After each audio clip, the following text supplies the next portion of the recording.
Pero 3 out of 10. Parang pinagugas. Hello.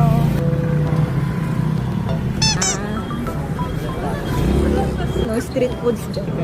Parang dyan masarap. Yung mga ganyan. Tsaka yun no, may dessert na din. Tatry kami ng mga pagkain.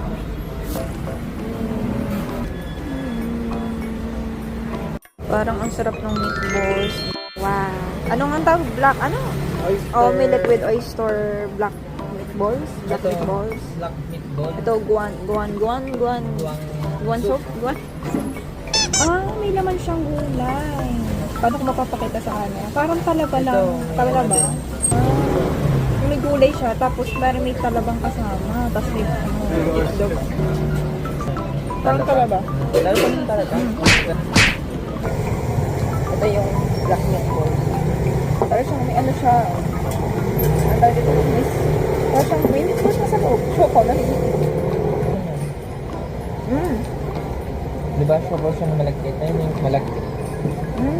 Diba? Yung sarap to. 8 out of 10. Ito. 7 lang. 7 out of 10. Ang laki ng meatball niya. Meatball yung maalat yun. Diba, ayos naman. Ayos naman, pero 3 out of 10. Parang pinagugas. Malay mo dito sila bumawi.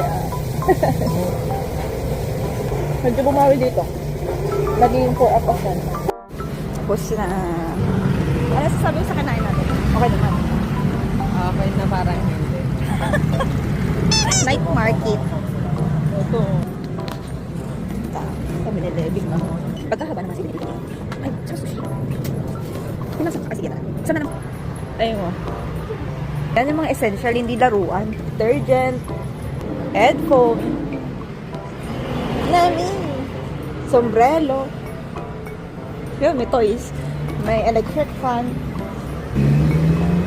Naku, nice! Parang mahirap kunin yung baby ko. Ow! May wawa din sa kabila, oh. Ay, may wawa, baby. Oh, dami, oh. Ay, dito. Malawan niya, mabusin. Ah, dito, baby. Ang cute, oh. Yan. Ipod mo. Ah, tinatapon. Naman yung manok, oh. Pagod na sa buhay. Ganyan yung itsura ko pag galing trabaho. Baby, oh.